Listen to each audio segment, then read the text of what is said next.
Good morning, everyone. I'm a bit late, and welcome to the daily plan. And here we go into the big quarterly September OPEX. And let me start with something that always makes me chuckle. If you see people's posts, whatever, $2 trillion worth of options expiring, 50 trillion, 300 gazillion options expiring, the biggest expiration since Nero fiddled and Rome burned. It's a bunch of hyperbole. The fact is that what matters is what's local, what's near spot, and the size of them. And most of that's hedged out. So there's not going to be trillions of dollars transacted. Now, there will be a large chunk of options coming off, and that's going to open us up likely next week to um, have larger intraday ranges. In my note, which I haven't gotten out yet, I made some observations about how realized vol has been compressed. Despite the big moves we've had, realized volatility is compressed. Um, the dispersion under the hood of one stock moving this way and one stock moving that way. So individual names are having dispersion moving around, but the indexes are stuck. That typically happens around large expirations. And so things might get a little spicy next week. In what direction, I can't really say. I know that the most hated rally would like things to go down so that the FOMO people can come in and buy the dip, and the Bears could take a victory lap for 3 days, but we'll see how that goes. Okay, and so here we are right near 66.50, round number. What a shocker.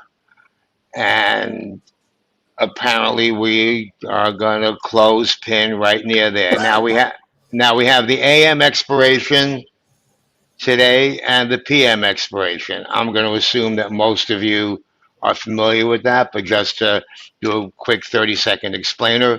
Um, uh,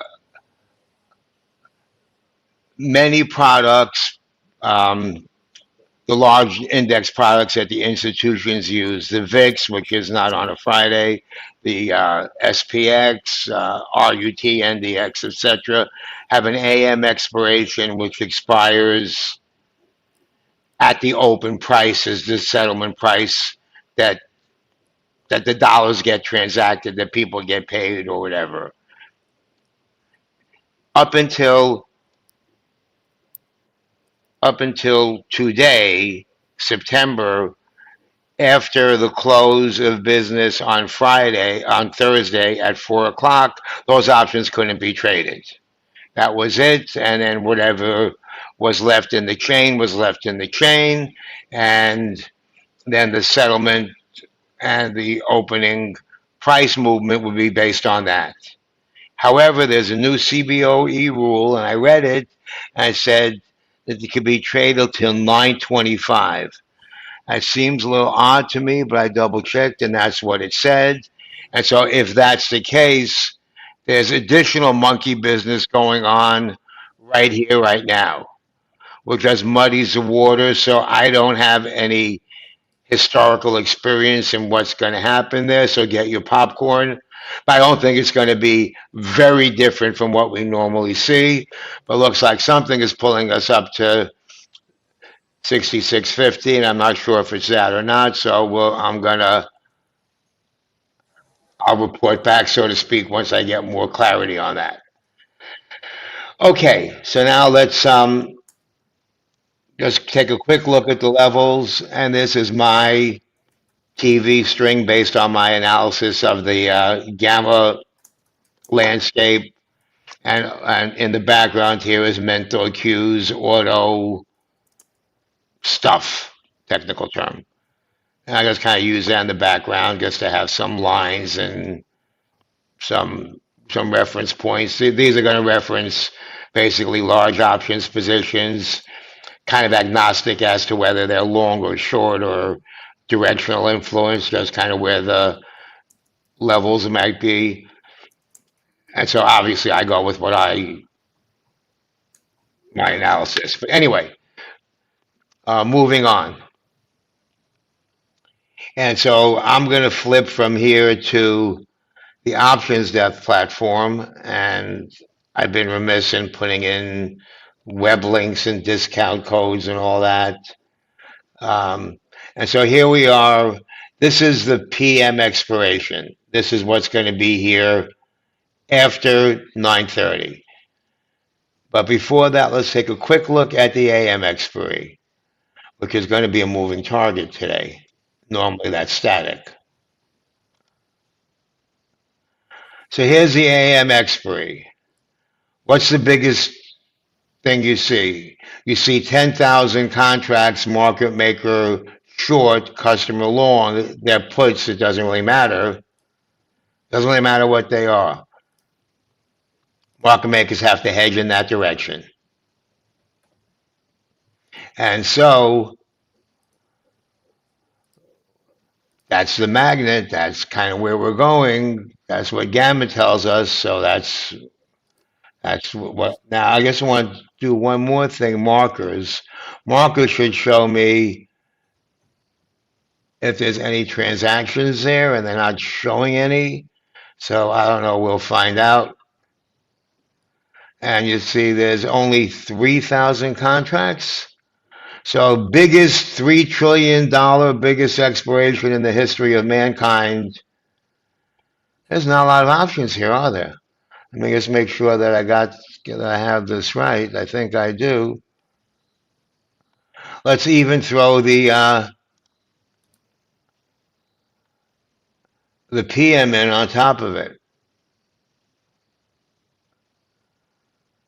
5,000 contracts. This is a normal day. This is not the biggest options exploration in the history of the human race. So just it's kind of a pet peeve when people say that and they get people all scared or all whatever. So anyway, let me get off my soapbox. And what surprises me is some reputable people who really know better say that anyway. But anyway, I mean, integrity is important to me. Anyway, um, so here we are, 6650. That's kind of what's going to be attracting us, and that's where we are. And we're probably going to be within a few points of here. And yes, I have a fly that I bought yesterday, sent it at 6650. I did it on a Discord server. I didn't get a chance to do pinball, so it's not there. Clickbait, 100%. Bro, don't you see that all the time? Doesn't that tick you off? Man, it's like, come on, give me a break.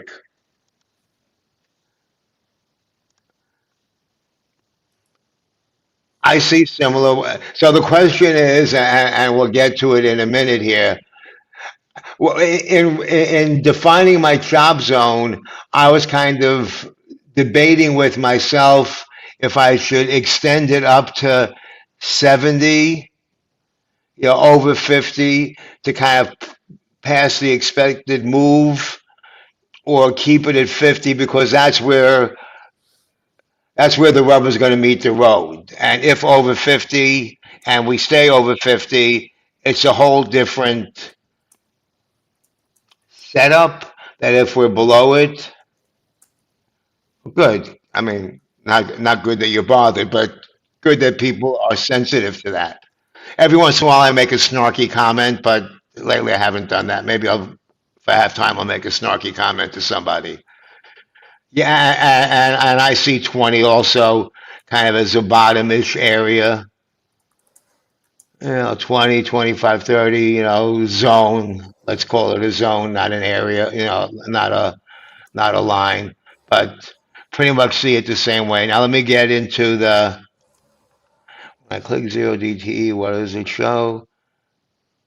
Let me just make sure I have the specific, which is the PM. Once this goes bye-bye, here's what we have to deal with.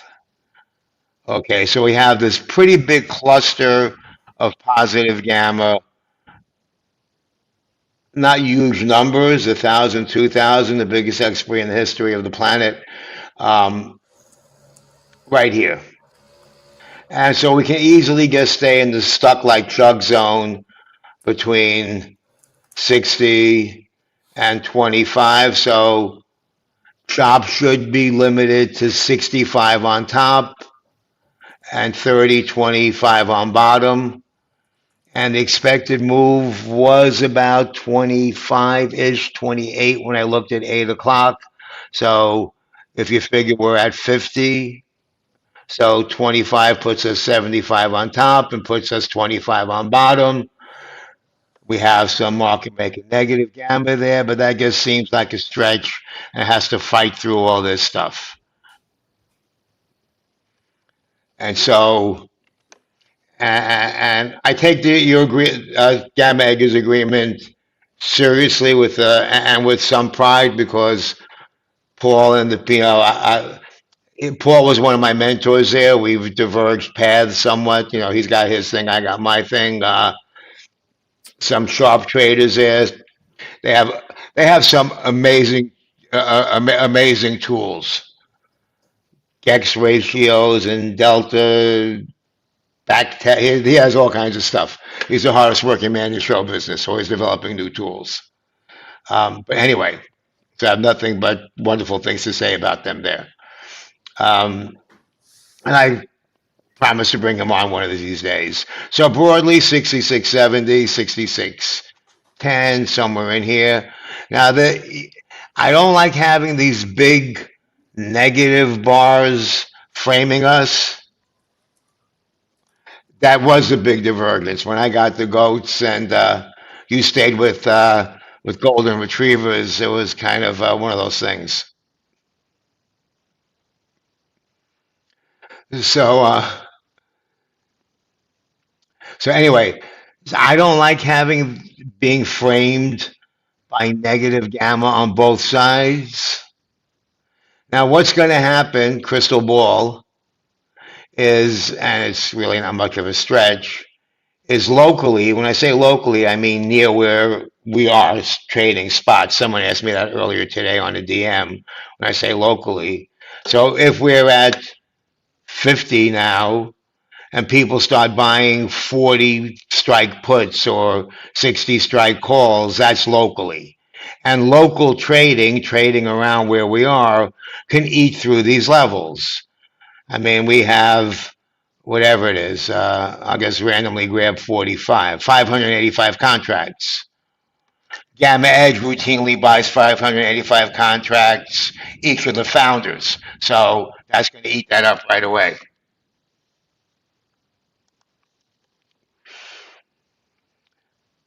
So the point being that algos and just individual investors and whatever are going to might eat through a lot of this. We don't know.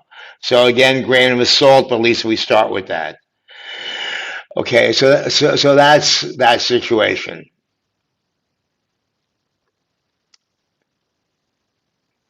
So broadly, my roadmap is could get up to 65, 70. If we get over there, stall at 80, 75 round number. Probably don't, but if we do, then get sucked back into the 75, 65 area. Probably get sucked back toward 50. That's if we even do that. And then stuck in this. I mean, here's where we closed yesterday, right here at 30. And we often close at one of these kind of strikes. That's another thing I learned from Gamma Edge. For the closing pin, often if you look at where the next day is going to be, where they have to park it, not that they do it manipulatively, where their hedging tells them they have to park it, we often park there. That was an insight I got over there at Gamma Edge. And so we parked right here. And so here's where we parked, but here's where we are now. But we could certainly come back to the parking spot.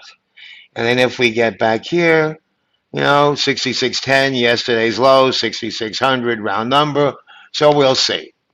We'll see. Um, okay, well, let's talk about QILD roll. Let's talk about QILD roll. uh, and it's not just QYLD. So yesterday, and if you follow me on Twitter or wherever you follow me, because if you're here, you follow me somewhere.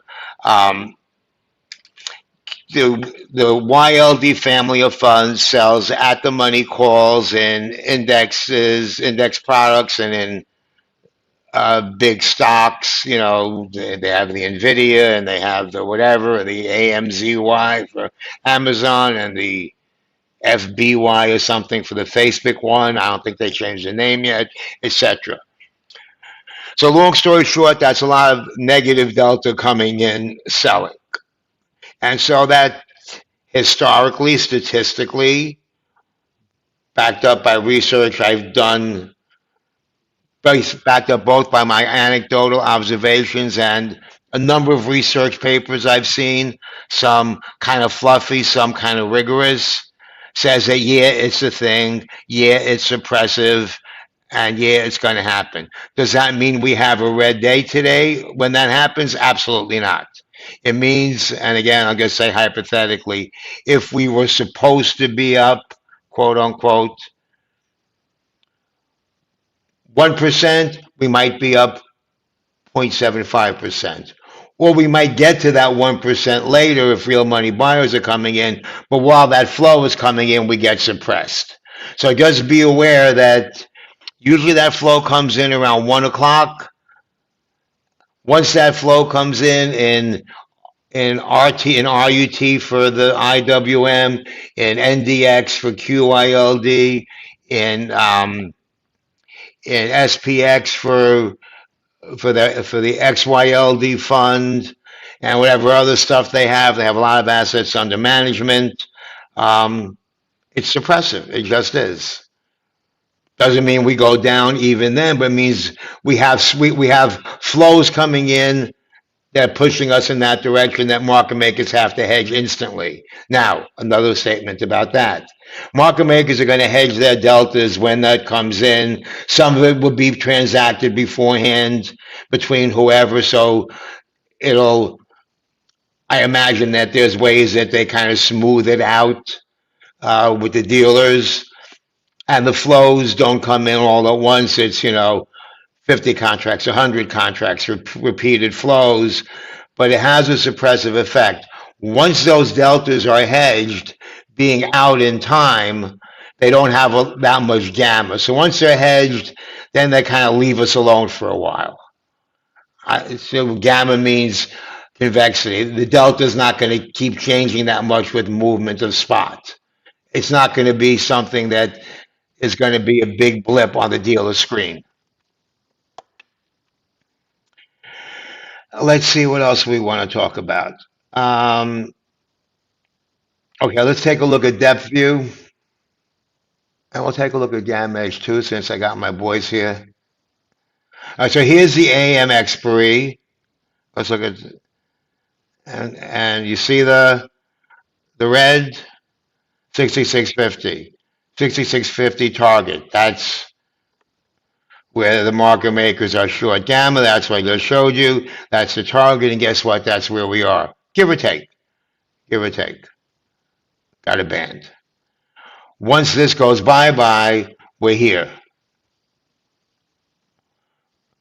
With that 6670, that zone I showed you as a possible upside target, let's call that, kind of the extreme top of the chop zone, which is within the expected move, so it's not crazy to say, which also happens to be, oh, look at this. The top of the expected move from last Friday to this Friday was 66, 69.38. And where do we have these options? 66.70, a grand coincidence. So I would mark that number, that level. I'm marking that level in my mind. You can mark whatever you like. Um, so here's this upper chop zone. We can call it 40 to 70. Below here, things are kind of thin. We kind of have this trough over here, at around 66.10, yesterday's low, 6600, nice round number reference point. That's beyond the expected move, but not crazy. And then we have all this stuff below, and I can say with certainty, we're not going to 64.70. Okay, we're not going down a couple hundred points, but that's kind of immaterial and sort of joking. Um, let's take a look at volatility the way I like to look at it. And so here we are, right in this little zone here. Okay, here's my little six panel thing. And VIX is kind of around 55, 15.5. And I'm going to have some VIX data supposedly next week that's going to kind of help with the analysis. I was supposed to have it Monday for the last 3 Mondays, but maybe I'll have it Monday. Um, Back end software stuff. That'll just kind of help hone the analysis of the VIX. I was looking at some beta stuff related to it. I'm not sure what I'm allowed to show you, so I won't show it. But it look 18 is a big level on VIX. Should we get above 16, 16 and a half, there could be a run up toward 18. And so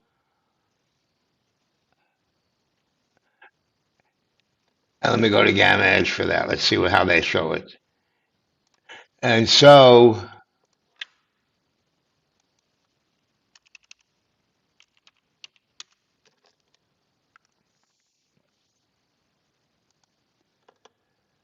with these big options positions expiring,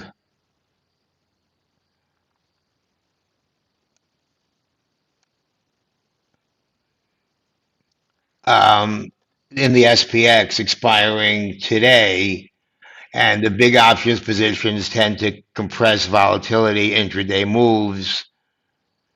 We're free to move around the cabin. And now VIX is its own calculation. It really, in a way, has nothing to do with that, but it ends up spilling over one way or the other. And we get people buying puts, getting nervous, and we can get above here. See, I got to look at how they have this here. Am I looking at the wrong expiration?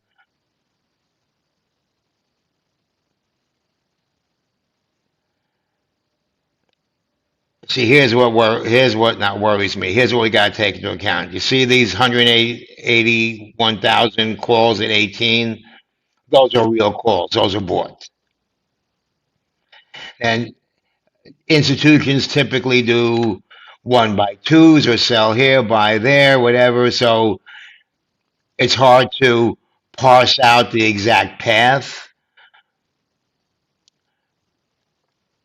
But their algo or their calculations market at whatever it is, 18.5. Let's not quibble. If we start getting even to 17, we start getting an attraction up to here, and then 20 is a big level, and there's buyers there. I know that. So, and we need a headline excuse to get there. I'm not predicting we will. I'm just saying that mark that down in the back of your brain. What do they say? Yesterday, Nasdaq was showing negative deltas all day on spot Gamma Hero. Okay, I mean, I don't know. I can't comment on that, A, because I wasn't watching it, and B, I saw a lot of both. The intraday updates I got, I saw buyers, I saw a lot of put sellers and call seller. I saw regular flow. I didn't see anything unusual other than large chunky flow, and I saw a lot of box trades come in.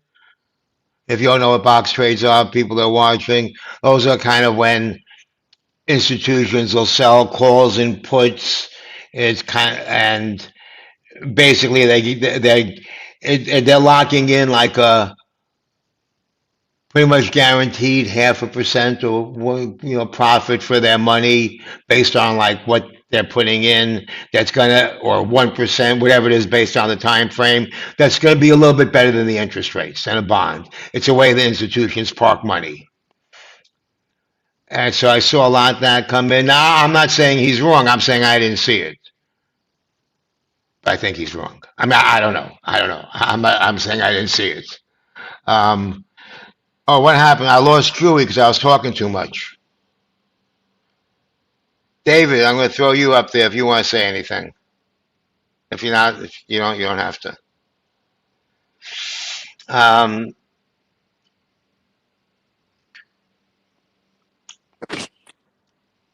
Nothing to add, just observing today. okay, and that's basically 9 o'clock. Yeah, I'm not. I'm not disputing it. I just don't know if he's accurate in saying that. Is all I'm saying.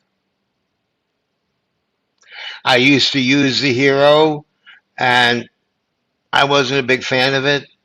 Let me put it this way: I never found, because I don't want to. It's a great, he's got good stuff. I never found it actionable. He seems to, Brent is a smart guy. He knows how to use it, and he makes money with it, or that was. I never found it actionable for me.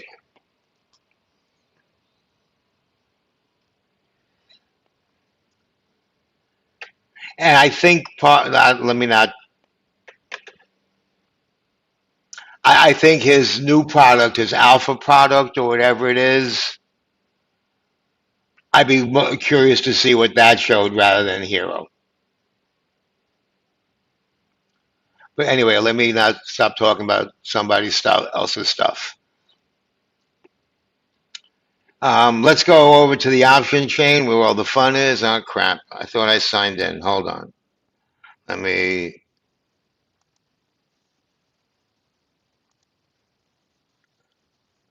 That is a question I will address more because I think that's important.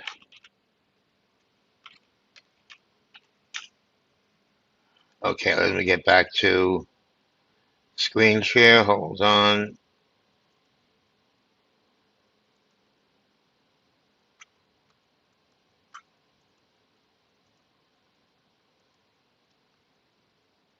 I'll take a look at Q.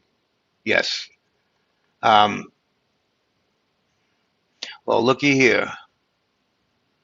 These were trades we put on in the room yesterday at the close. Mostly, I have one or two trades that were sitting there before, and these are small trades. These are a couple contracts. Um, these were sitting here before these September 30th trades that I put in.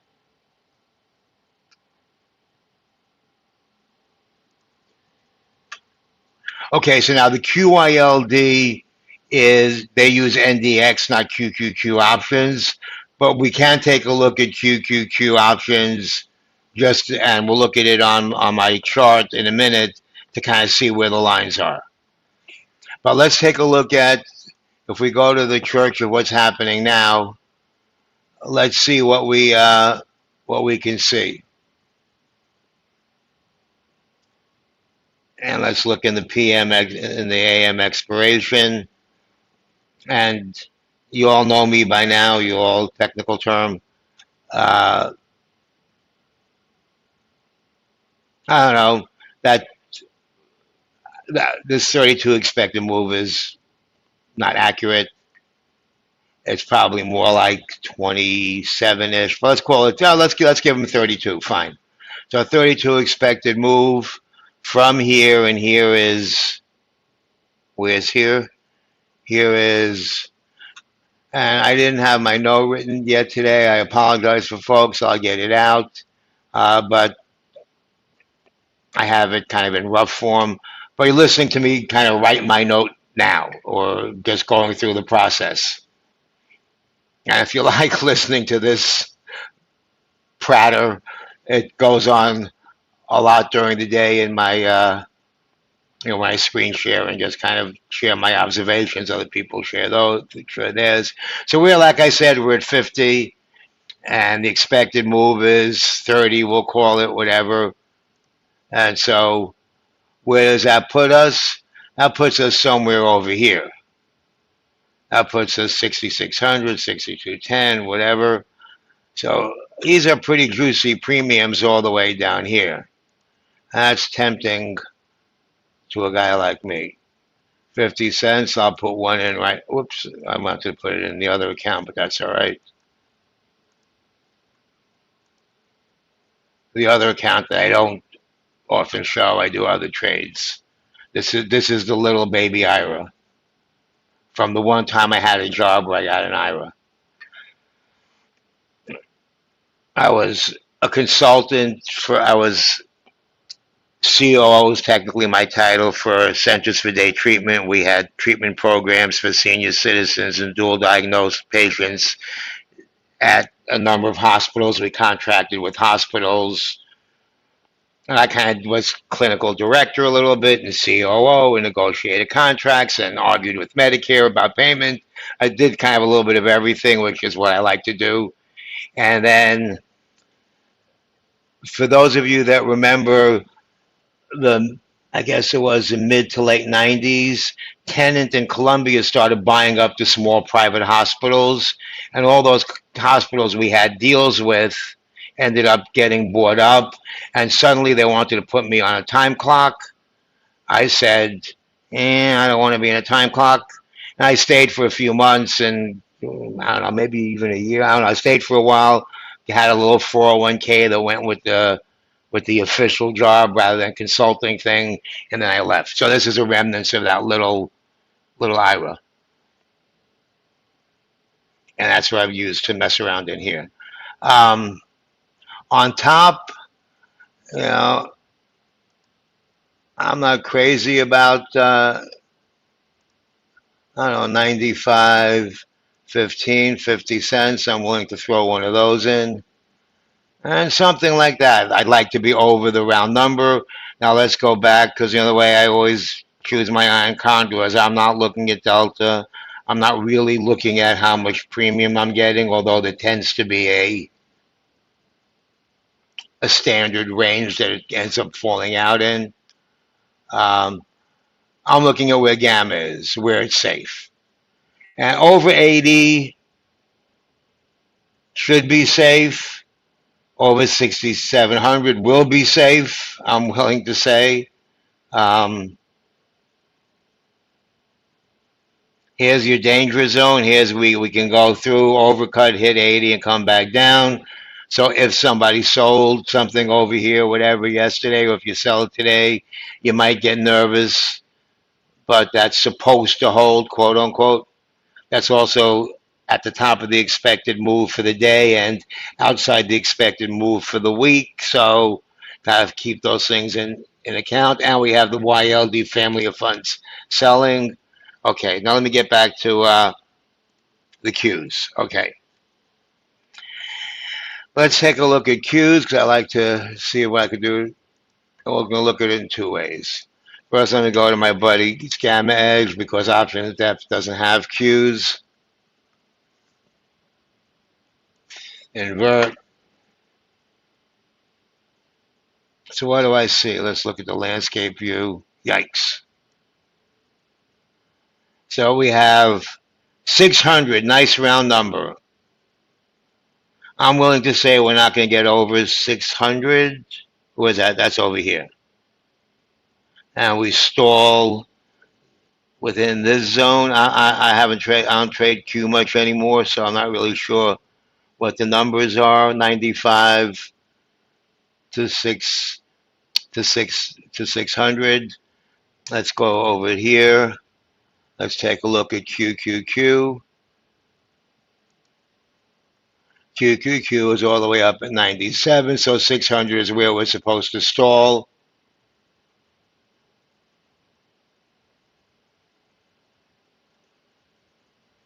And if over 600, we can kind of run up here. I really don't know where market makers are long and short, so I can't really say.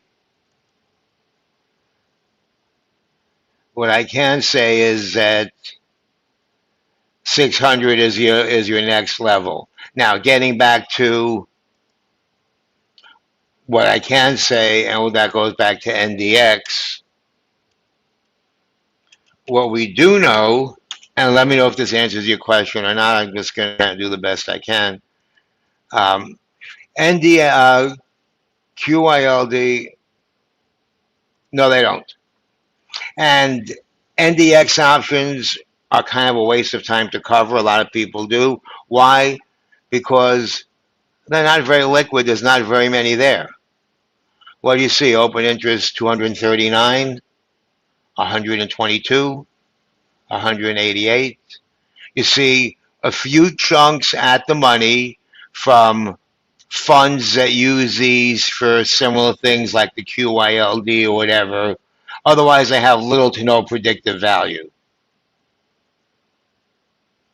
But people use it, and people like to trade NDX, and people, you know, like to sell it. And it makes a good product pitch. And yeah, it's going to be near round numbers anyway, so it's going to be in the ballpark, and you can always look back and find confirmation bias and look back at the lines and say, "Oh, see, it worked." But QQQ, on the other hand, that has a lot more trading and that has a lot more validity. Now they do get NDX options. I'm not sure if they're going to roll out a product with it, but I'm not a fan of using NDX options for that reason. Let's look at what's expiring today. Let's go to Gamma Edge. I just want to illustrate this. Let's look what's going on with NDX today. I'm sorry, I was kind of trashing other people's stuff. I really shouldn't do that. 60,000 contracts. We have 60,000 contracts of NDX for today's big quarterly expiration, the $500 trillion, whatever, blah, blah, blah. 60,000 OI versus SPX. Here's OI versus SPX 803,000. So 60,000 versus 803,000. Who do you think is going to steer the ship? Uh, I think the 22nd is the options expiration. No, where's the what's the October monthly? Is this it? No, that can't be it. Where's the October monthly expiration? Anybody know offhand? Let's take a look in here. October monthly is the 17th. Okay, so it's the 18th.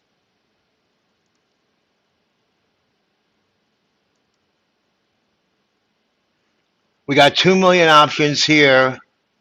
2 million here versus NDX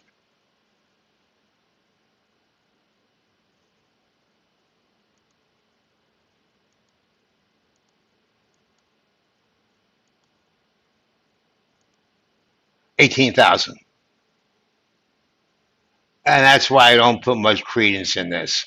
If market makers have to hedge this out, it's a pittance. It's not going to, the flow in buying Nvidia or buying stocks or buying QQQ is just going to totally overwhelm it. So it really has no predictive power. If the volume of options and the notional value of options transacted that the market makers have to hedge is not going to move the needle, then it's just a bunch of lines.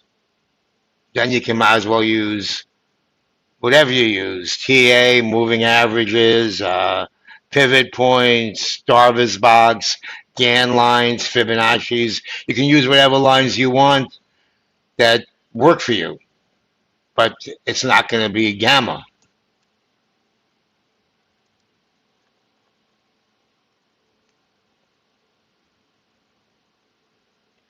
Okay, so what that is, and Well, let me see what number it is. 222440. Well, I okay. Let's go here.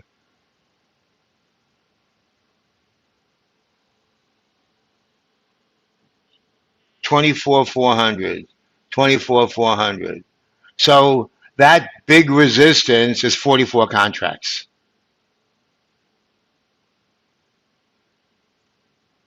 If you look in the chain, there's nothing here. There's nothing here. And a lot of times it's going to be under spot because why is it going to be under spot? Because these are typically um, yield funds, quote unquote, covered call, buy right kind of funds.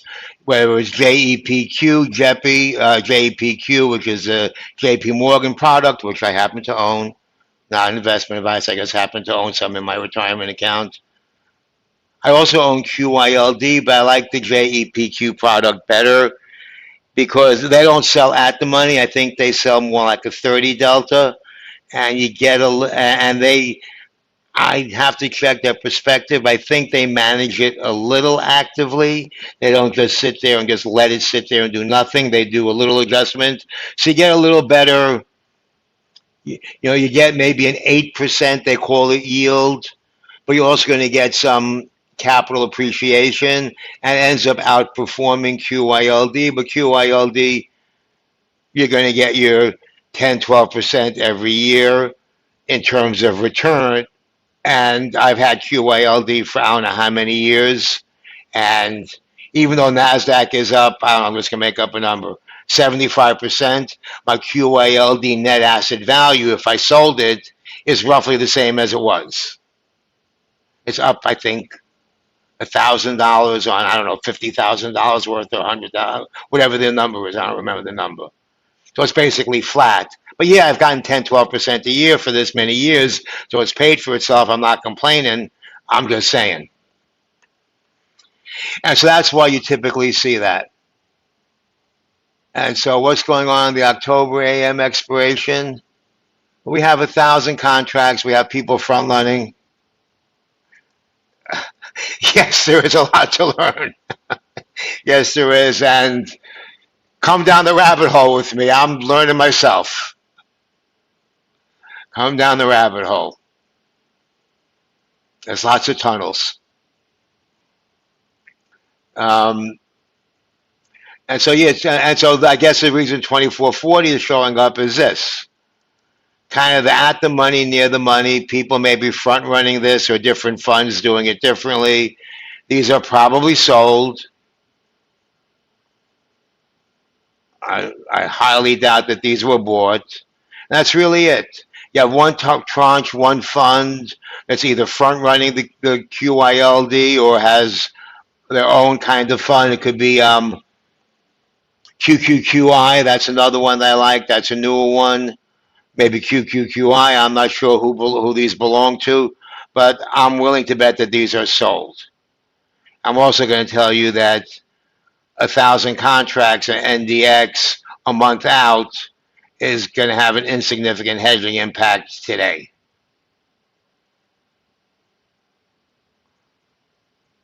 I'm just, I'm not going to, I don't want people to be misled.